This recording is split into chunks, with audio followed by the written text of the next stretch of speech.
大家好，欢迎来到毛爸尬英文。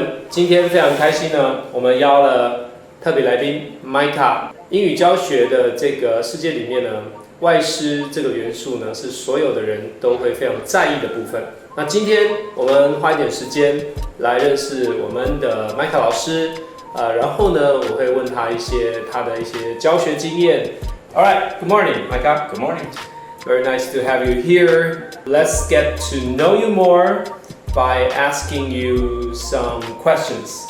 Well, the first question is about your favorite food in Taiwan. I think my favorite food is beef noodles. Beef noodles, Yeah. my favorite too. Yeah. Favorite sport? American football. American football. Yeah. All right. I like to watch basketball and hockey live. Hockey, Live. yes, live. There in person. Right. It's so fast. Football, Yes. You can watch on TV. It takes the downs, but Right, I understand. yeah. What's your favorite thing to do in Taiwan? I like to just walk around and Walk around? look at the temples, meet new people, talk to them, chat with them, and In English. well, in English, yeah, in English if they can swing it, and I'll try my Chinese if I have the opportunity. Right. So I do try to speak Chinese. Great. It's always hits good. a wall. Let's jump right into today's topic. All right. All right. We're talking about teaching, Mhm. right? And teaching, learning English in Taiwan. Mhm. And because I know you have the experience teaching English in Japan. That's right. So yeah. tell us about it. I taught in Japan for about 9 years. Wow. Yeah. 9 years, almost a decade. Almost. Yeah. Yes. Yeah, so I moved to Taiwan about 6 years ago. So Right. I've been teaching here for 6 years, and I taught in Japan for another 9 years. Oh wow. And it was kind of interesting. In Japan, they have something called eikaiwa. Taiwan. Yeah, which is it's like a combination of bushiban and adult classes at the same time. Very interesting, because I mean we separate them here Yeah, in Taiwan. like almost not in the same building, right? It surprised me a lot when I came here and I saw that. I really expected it to be the same system. And actually surprised me when I hear you say they combine them, and you say almost all of them, all of the systems. Every school I worked Every at, school. I'm sure that there are some like specifically Sure. like subject-based cram schools or classes, but everywhere, all the major schools do both. All the big chains do both. So they also focus on foreign teachers, right? Yeah. So the adult classes are of course just a foreign teacher, and Sure. then the kids classes, the very youngest class, like kindergarten, Right. there will be an assistant teacher. But after that, there's no assistant teacher. Just a foreign teacher. Yeah, it's just the foreign teacher. And I would say the other big difference is the time frames. Frame. The classes here are way longer, Right. and that kind of blew me away. Like 90 at least, like 1 twice hour. as long. Yeah. Twice as long. The longest classes there were 45 minutes. Longest one? You know? 45. Yeah, that might be a special class, but the average class was. But the class just gets started. I know. And Yeah. it ends. And when I came here, I was kind of like, how am I going to fill this time? But then as I developed my curriculums and my teaching style here in Taiwan with the new system, I realized that it's actually really nice. Because in the beginning, you really, like you said, you need that warm-up time Right. with the kids. And Right. it's helpful to get the kids to transition into like the language speaking and the... Turning to the learning mode, right? Right, yeah, Because just they- turn on the learning mode Right. in general. Turn on, yeah. Because you talked about teaching adults English. How do you think the students should get their mindset, to the right place, so that they could interact with the foreign teacher For the adult classes. for the adult class? Yes. I think the timidity or the a lot of people say shyness, but I hate that word actually. I really don't like it. I don't like the word shyness because I know people who don't want to speak up in a foreign language, but they are not shy. They'll go on TV, they'll sing at karaoke, they'll lead. But they're not shy, right? It's a matter of confidence in your language skill.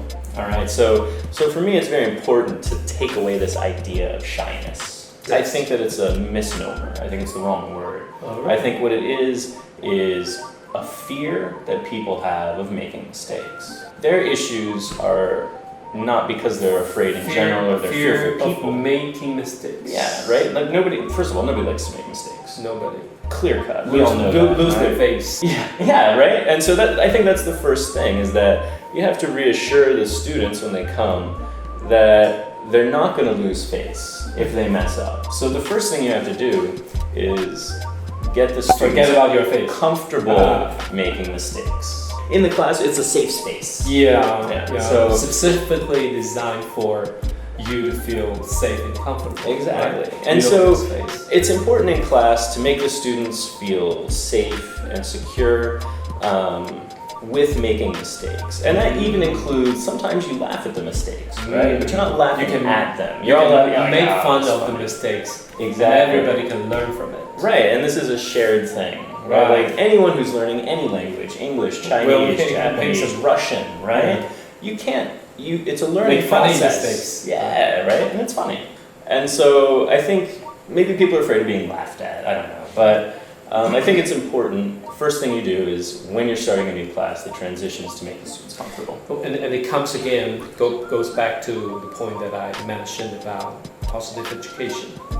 I think adult class should also, adding in that element. Absolutely, yeah. And then it comes down to I think the class structure needs to be solidly based around quality material as well. Like, if you don't have good material, a good teacher who's experienced can still make a pretty good class.